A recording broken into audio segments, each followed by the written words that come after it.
여러분들은 신앙생활을 하시면서 무엇이 가장 중요하다고 생각을 하십니까? 여러 요소들이 있겠지만 그 중에 제일이라고 한다면 믿음일 것입니다. 왜냐하면 믿음은 우리가 신앙생활을 할 수 있도록 하는 그 근원이 되는 것이고, 그 신앙생활을 유지할 수 있게 해주는 역할을 하기 때문입니다. 그런데 이 믿음이 다 같은 믿음일까요? 아닙니다. 우리가 가지고 있는 믿음의 넓이와 높이, 깊이가 다 다릅니다. 믿음의 장성한 분량까지 자란 분이 있을 것이고, 연약한 믿음을 가진 분이 있을 수가 있습니다. 그러면 믿음은 시간이 가면 절로 자라나느냐? 그것도 아닙니다. 우리가 믿음을 가지고 살아가면서 겪는 상황들, 즉 신앙의 여정에서 겪는 희노애락을 경험하면서 그 안에서 우리가 어떻게든 이 믿음을 붙잡고 나아갈 때 성장하게 되는 것입니다. 마치 자녀들이 자라면서 여러 상황과 환경에 노출이 되고 그 가운데서 고민도 하고 실패도 하며 아픔도 겪고 성공도 겪으며 행복한 그런 기분들을 겪으면서 나름대로 기준을 세우고 성장해 나가는 것과 같은 것입니다. 그런데 자녀가 만약에 한 가지의 상황에만 계속적으로 노출이 되고 한 가지의 길만 알고 가게 된다고 한다면 그 아이는 그 길을 통해서 얻을 수 있는 것만 생각하게 될 것이고 아주 좁은 세계 안에서 살아가게 될 것입니다. 우리의 신앙생활에 있어서도 그 한 가지만 강조하게 된다면 그것은 기형적인 믿음을 낳게 될 것입니다. 믿음 안에서 신앙생활을 하면서 느끼시겠지만 여러 가지 중요한 요소들이 있습니다. 그 중에서 저희는 오늘 본문을 통하여서 기다림과 응답 그리고 순종을 살펴보기를 원합니다. 먼저 본문을 통해서 저희가 살펴볼 수 있는 것은 기다림입니다. 여러분들은 참고 기다리는 것을 잘 하시는 편이십니까? 여러분들은 간절히 바라던 일이 눈앞에 있을 때 침착함을 잘 유지하는 그런 스타일이십니까? 저에게는 이 기다리는 것이 너무나도 어려운 일인 것 같습니다. 어릴 때부터 저는 소풍에 대한 기억이 좋았던 것 같습니다. 왜냐하면 아직도 소풍을 생각하면 그때 그 기분이 떠올라서 가슴이 두근두근하는 그런 느낌이 있기 때문입니다. 그래서 종종 기대되는 그 일이 있을 때에 소풍 가기 전날 밤 같다라고 이렇게 표현을 하기도 합니다. 누구나 자신에게 고대하는 일이 있을 때 그 일을 앞에 두고 침착함을 유지하는 것은 쉽지 않은 일입니다. 그런데 이렇게 고대하고 내가 바랬던 그 일 앞에 안 좋은 소식들이 들려온다면 여러분들은 어떻게 하시겠습니까? 어릴 때 종종 소풍을 준비하는데 저녁에 뉴스를 보니 아주 청천벽력과 같은 그런 소식이 들려오고 있습니다. 도시락도 다 싸고 음료수도 다 싸고 그래서 가방을 이렇게 딱 준비를 다 했는데 소풍날 비가 온다라고 하는 그런 소식입니다. 그때 다음날 비가 오지 않기를 위해서 얼마나 간절하게 기도했는지 모릅니다. 성도님들에게도 이와 비슷한 이런 경험들이 있을 것입니다. 그런데 이러한 일들이 아주 가끔씩 일어나는 것이 아니라 우리의 인생 가운데서 빈번히 일어난다는 것입니다. 오늘 본문을 보게 되면 이스라엘 백성에게 앞에 말씀드렸던 그러한 일들이 있었음을 볼 수가 있습니다. 이스라엘 백성들은 40년의 광야의 생활을 마치고 하나님께서 그들에게 주시고자 하는 약속의 땅을 눈앞에 두고 있는데 빨리 그 땅에 들어가고 싶은데 그저 그 땅을 바라볼 수밖에 없는 그런 상황 가운데 있었습니다.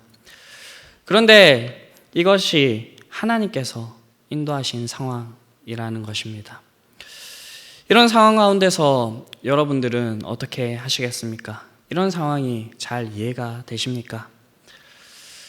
아마도 우리가 이런 상황 가운데서 그것이 얼마나 간절히 바랬는지에 따라서 얼마나 오랜 시간이 걸렸는지에 따라서 우리가 행동하는 그것들이 달라질 것입니다. 40년이라고 한다면 오늘날에는 아주 긴 세월을 살기 때문에 반평생이라고 얘기를 해볼 수가 있을 것입니다. 이 40년 기간 동안 이 광야를 떠돌면서 이제 가장 염원했던 하나님께서 약속하셨던 그 약속의 땅에 들어가는 그 길목에 있는데 눈앞에 있는 그 요단강이 그들을 가로막고 있어서 들어가지 못하는 그런 상황 가운데 있었습니다. 이런 상황이 있다면 여러분들은 어떠한 마음을 가지시겠습니까? 말씀을 준비하면서 내가 가장 기대했던 일들이 막힌다라고 생각을 했을 때 마음속에서는 하나님, 이게 무엇입니까? 저랑 무엇을 하시자는 겁니까? 라는 이런 생각들, 이런 마음들이 먼저 떠오름을 볼 수가 있었습니다. 실제로 이스라엘 백성들의 광야 여정을 살펴본다면 그렇게 잘 참는 백성들이 아니었습니다. 르비딤을 기억하십니까? 하나님의 명령으로 나아가게 된 장소였는데 그곳에 물이 없게 되는 그런 일이 벌어지게 되었습니다. 그때 이제 이스라엘 백성들이 하나님과 모세를 원망하였고 그 장소에서 모세를 돌로 치려고 하는 그런 사건이 일어났던 장소입니다. 그런데 오늘 본문에서는 이스라엘 백성들이 달라진 모습을 보여주고 있습니다. 오늘 본문을 보게 되면 2절을 보게 되면 이 이스라엘 백성들이 요단강에 유숙한 지 사흘 후에 관리들이 진중으로 두루 다니며 라고 이야기를 하고 있습니다. 시딤에서 요단강가로 이동을 한 뒤에 3일 동안 거기서 기다렸다는 말입니다. 그런데 눈앞에 있는 이 요단강이 너무나도 거세기 때문에 이 이스라엘 백성들이 아무것도 할 수가 없어서 그냥 마냥 기다려야 했던 그런 기다림이었을까요? 그것은 아닙니다. 여호수아와 이스라엘 백성들이 어떻게든 그 강을 건너기 위해서 여러 방법들을 시도해 볼 수 있었을 것입니다.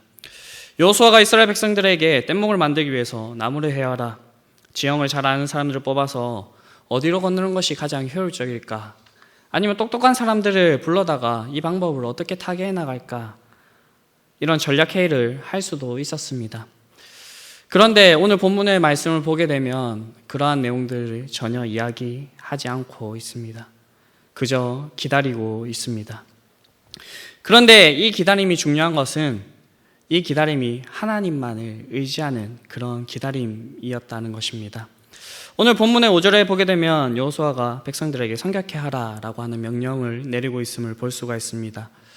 이스라엘 백성들이 중요한 일을 행할 때에 자신들을 성결케 하는 그것을 연상시키는 것이고, 이러한 명령을 통해서 이 여호수아가 3일 동안 얼마나 하나님의 응답을 기다렸는지를 볼 수가 있습니다. 이러한 모습을 통해서, 이런 여호수아의 명령을 통해서 알 수 있는 것은 그저 여호수아가 마냥 기다린 것이 아니라 하나님을 그 의지함으로 기다렸다는 것을 우리가 알 수가 있습니다. 또한 이 상황 가운데서 여호수아는 자신이 할 수 있는 모든 힘과 노력을 다해서 기다렸다는 것을 알 수가 있습니다. 사실 인간적으로 그리고 여호수아가 처한 상황을 보게 된다면 여호수아가 마냥 기다리는 것은 너무나도 힘든 일이었습니다. 여호수아는 얼마 전에 이제 모세로부터 지도권을 양도를 받았고 이제 이 이스라엘 백성들의 지도자가 되어서 이 약속의 땅, 그 땅을 정복하기 위한 첫 발걸음으로 이제 이 요단강을 건너야 되는데 그 앞에 요단강이 너무나 거세서 건너지 못하는 그런 어려움에 부딪히게 된 것이기 때문입니다. 이런 부분에서 여호수아와 이스라엘 백성들은 광야에서 많이 훈련된 것으로 보입니다. 앞에서도 언급하였듯이 출애굽 1세대들은 원망으로 그 길을 걸어왔지만 그 모습을 보면서 하나님께서 그들에게 행하시는 일들과 그리고 그 가운데서 하나님께서 인도하셨던 그 내용들을 처음부터 배웠던 출애굽 2세대들은 이제는 기다릴 줄 아는 그런 사람이 되었다는 것입니다. 사랑하는 성도 여러분, 우리의 인생에서도 이러한 일들이 있을 수가 있습니다. 하나님께서 우리를 인도하시지만 그 자리에 멈추시게 하시고 기다려야 하는 상황 가운데 우리를 놓아두실 때가 있습니다. 그 일이 우리가 간절히 고대하고 바라던 일일수록 우리는 조바심을 내고 그 상황 가운데서 기다리는 것이 너무나도 힘들 수가 있지만 여러분들이 오늘 본문의 말씀을 통하여서 이 이스라엘 백성들이 40년 동안 염원해오던 그 일 앞에서 잠잠히 하나님만을 바라보면서 기다렸던 것처럼 그렇게 기다릴 수 있는 여러분들이 되시길 바랍니다. 우리가 행하는 일이 하나님께 달려있고 하나님께서 행하신다는 것을 우리가 분명히 알고 있습니다. 하나님께서는 아무런 이유 없이 우리에게 이러한 상황을 주시는 분이 아님을 우리는 분명히 알고 있습니다. 이런 상황 가운데서 하나님을 찾으시고 우리가 할 수 있는 최선의 노력을 다해서 하나님의 그 응답을 기다리실 수 있는 저와 여러분들이 되시기를 간절히 바랍니다.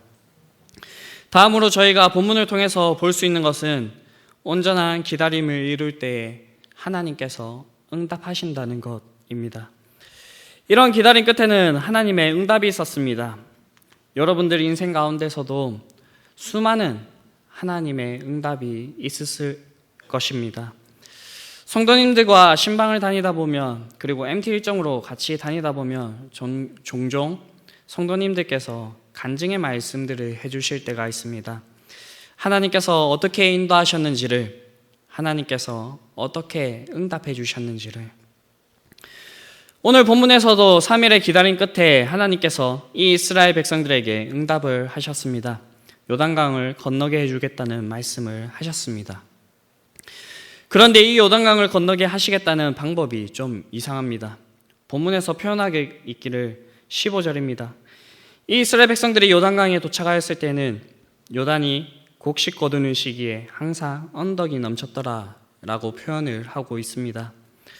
요단강은 대단한 강이 아닙니다. 그냥 성인들이 잘 준비를 하고 그렇게 하면 쉽게 건널 수 있는 그런 강이었습니다. 그래서 성경지리 시간에 교수님께서 요단강이 대단한 강 같아 보이지만 세계의 아주 큰 강들과 비교해 보았을 때는 사실 강이라고 부르기에 민망한 그런 수준의 강이라고 이야기를 해주셨습니다. 그리고 아주 정겨운 언어로 표현하시기를 또랑과 같다라고 말씀을 하셨습니다. 실제로 성지순례를 가셔서 찍어온 그 사진을 띄워놓고 이렇게 말씀을 해주셨는데, 그런데 이 요단강이 한 차례 감당할 수 없을 정도로 불어나는 일이 있습니다. 그것이 바로 곡식 거두는 시기입니다. 모맹을 거두는 시기라 해서 3월과 4월경입니다. 이 시기에는 안티레바논의 헬몬산에 눈이 녹으면서 물이 급격하게 불어나게 되는 시기입니다. 그리고 이 요단강의 이제 지형을 보게 되면 상류에서부터 하류까지 아주 급하게 이렇게 되어 있기 때문에 그 유속이 엄청나게 빨랐을 것입니다. 이런 강을 눈앞에 두고 있다면 아마도 이 강이 잠잠해질 때까지 기다렸다가 건너가거나 우회해서 돌아가거나 아니면 다른 방법들을 생각해 볼 것입니다. 그런데 하나님께서 말씀하신 그 방법은 그런 방법이 아니었습니다. 지금 요단강을 정면으로 건너가게 하시겠다라고 하는 것입니다. 이해가 되지 않는 응답입니다. 실제로 본문에서 여호수아가 하나님께 응답하신 내용을 기이한 일들이라고 표현을 하고 있습니다. 여러분들은 하나님의 응답이 무엇이라고 생각을 하십니까? 여러분들은 응답을 받으셨다라고 말씀을 하셨을 때 어떤 것을 응답이라고 생각을 하십니까? 혹시 내가 원하는 방향대로, 내가 생각하는 대로 이루어 주시는 것이 하나님의 응답이라고 생각을 하십니까? 그런데 성경에서 말하고 있는 응답은 이러한 것이 아니라라고 이야기를 하고 있습니다. 하나님의 뜻에 따라서 하나님의 방향으로 주어지는 것이 응답이라고 얘기를 하고 있습니다. 하나님께서 이스라엘 백성들에게 주어주신 응답은 배를 만들어서 건너가게 하는 것도 아니고 다리를 만들어서 건너가게 하는 것도 아니었습니다. 다만 하나님께서 말씀하신 것은 언약궤를 앞세워서 먼저 그 언약궤가 요단강에 들어가는 것이었습니다. 이 요단강 사건은 출애굽 당시의 홍해 사건과 많이 비교를 합니다. 왜냐하면 이 두 사건이 많이 닮았기 때문입니다. 홍해 사건 당시에 하나님께서 모세에게 주어졌던 지팡이가 홍해를 가리키자 그 홍해가 갈라졌던 것처럼 하나님의 임재의 상징인 언약궤가 요단강에 들어가게 됨으로써 그 강이 갈라지는 역사가 일어났습니다. 사랑하는 성도 여러분, 기억하시기를 바랍니다. 하나님의 응답은 꼭 우리가 바라고 원하는 생각대로 이루어지는 것만은 아닙니다. 생각해 보십시오. 우리가 예수님을 믿고 그 믿음의 여정 가운데서 한 번쯤은 하나님, 어떻게 나에게 이러실 수가 있으십니까? 라고 하는 그 원망의 순간이 있었을 것입니다. 그런데 지금 그 세월들을 지나고 보니 어떻습니까? 그것조차도 우리에게 선이 되었다라는 것을 우리가 고백하면서 나아가지 않습니까? 세월을 돌이켜보면서 이렇게 생각하는 것은 쉬울 수가 있다라고 이야기를 할 수가 있겠습니다. 그러면서 여전히 우리가 살아가는 지금 현실 속에서는 그러한 상황들을 인정하면서 나아가지 못할 때가 너무나도 많은 것이 우리의 인생이 아닌가 생각을 해봅니다. 그러나 분명한 것은 우리의 하나님께서는 우리의 선한 아버지가 되시고 하나님께서는 그것이 무엇인지 아시고 항상 우리에게 선한 것을 주시는 분이라는 것입니다.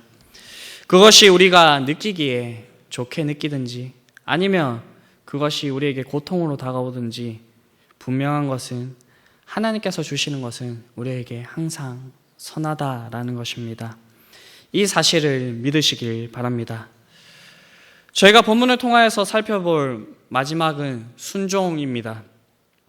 여러분들은 무엇이 순종이라고 생각을 하십니까? 순종의 뜻을 사전에서 찾아보니 순순히 따름이라고 그 의미를 밝히고 있었습니다. 순종이 이렇다고 한다면 우리가 좋아하는 일, 쉬운 일, 그 일에 순순히 따르는 것, 그것도 순종이라고 할 수가 있겠지만 우리가 행하는데 어려운 일, 그리고 하기 싫은 일, 이해하지 않는 일, 그 가운데서도 순순히 따르는 것이 순종이라고 할 수가 있을 것입니다. 오늘 본문에 범람하는 요단강을 건너게 하시겠다고 하는 방법이 이해가 되지가 않습니다. 여러분들은 범람하는 강을 보신 적이 있습니까? 저는 직접적으로 본 적은 없지만 강이 범람한 뒤에 수해 복구 작업을 나가본 적이 있습니다. 그 흔적을 보면서 그 강이 얼마나 무서워졌을지 상상이 되었습니다. 이런 곳에 언약궤를 메고 언약궤를 맨 제사장들이 앞서서 가라고 하는 것이었습니다. 이러한 상황이 이해가 되십니까? 그런데 그렇게 하라고 하십니다. 이것이 하나님의 방법이라고 말씀을 하십니다. 그럼 저희가 지금 이 상황을 제대로 이해하기 위해서는 하나님의 방법에 쓰인 핵심적인 도구인 언약궤가 무엇인지 알아야 될 것 같습니다. 언약궤는 무엇입니까? 이스라엘 백성들에게 아주 중요한 물건이었습니다. 이 물건이 왜 중요합니까? 이 언약궤에는 십계명의 두 돌판과 만나가 담긴 항아리, 그리고 아론의 쌍난 지팡이가 들어가 있었습니다. 즉 하나님의 말씀과 하나님께서 이 이스라엘 백성을 어떻게 인도하셨는지를 보여주는 그 역사가 담긴 그런 상징적인 물건이 언약궤였습니다. 상징적인 것뿐만인 것이 아니라 성소의 가장 깊은 곳인 지성소에서 이 언약궤가 있었고 하나님께서는 이 언약궤가 있는 그곳에서 대제사장을 만나 주셨습니다. 이 언약궤는 하나님의 임재 자체였습니다. 그러니 이것을 메고 요단강으로 가는 것은 하나님께서 손수 그 길을 걸어가신다는 것입니다. 앞에서 요단강을 건너는 그 사건을 홍해 사건과 많이 비교한다고 말씀을 드렸는데 홍해를 건널 때 모세가 그 이스라엘 백성들에게 했던 그 말을 기억하십니까? 출애굽기 14장을 보게 되면 너희는 두려워 말고 가만히 서서 여호와께서 오늘 너희를 위하여 행하시는 구원을 보라 라고 이야기를 했습니다. 그리고 하나님께서 모세에게 주어주신 그 지팡이를 들어서 홍해를 가리켰을 때 그 홍해가 갈라졌습니다. 모세에게 주어진 지팡이는 하나님의 능력이었습니다.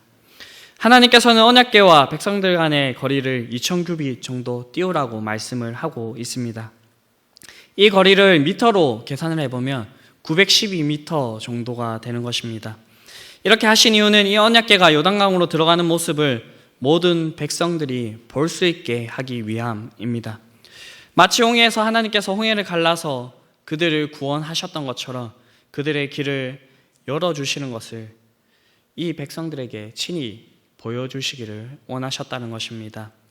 오늘 본문 마지막에는 모든 이스라엘 백성들이 그 마른 땅으로 건너갔다라고 우리에게 말씀하고 있습니다. 이 사건을 통해서 하나님께서는 하나님의 말씀에 응답할 때에 하나님의 말씀에 응답에 순종할 때에 하나님께서 이렇게 기이한 일들을 우리에게 행하시는 것을 알려주고 있습니다. 그렇게 우리는 하나님께서 우리에게 응답하시는 대로 순종할 수 있는 것입니다. 우리가 순종할 때 하나님께서는 우리에게 말로 형할 수 없는 그러한 방법으로 우리를 인도하십니다. 말씀을 정리하겠습니다. 사랑하는 성도 여러분, 우리의 신앙의 여정 가운데서 하나님께서 인도하신 그 길 가운데서 하나님께서는 우리를 잠시 멈추게 하실 때가 있습니다. 그리고는 그 상황 가운데서 아무것도 없이 그저 기다리게 하시는 그러한 상황 가운데 우리를 놓아둘 때가 있습니다. 그러한 상황 가운데서 주님을 의지하시면서 우리가 할 수 있는 최선의 힘을 다해서 하나님을 기다리시길 바랍니다. 그렇게 할 때 하나님께서는 우리들에게 응답하실 것입니다. 그런데 그 응답의 내용이 내가 원하는 내용이 아닐 수가 있습니다. 그럼에도 불구하고 순종하시기를 바랍니다. 그럴 때 하나님께서 이루시는 위대한 일들을 우리가 볼 수 있을 것입니다. 그렇게 해서 하나님께서 여러분들에게 행하시는 그 기이한 일들, 하나님께서 여러분들 인생에서 관여하셔서 여러분들의 문제와 어려움들을 해결하시는 그러한 체험들이 여러분들 삶 속에서 가득하시길 바라며 하나님과의 관계가 더욱더 돈독해져 하나님을 더욱더 의지하시면서 살아가실 수 있는 저와 여러분들이 되시기를 간절히 바랍니다.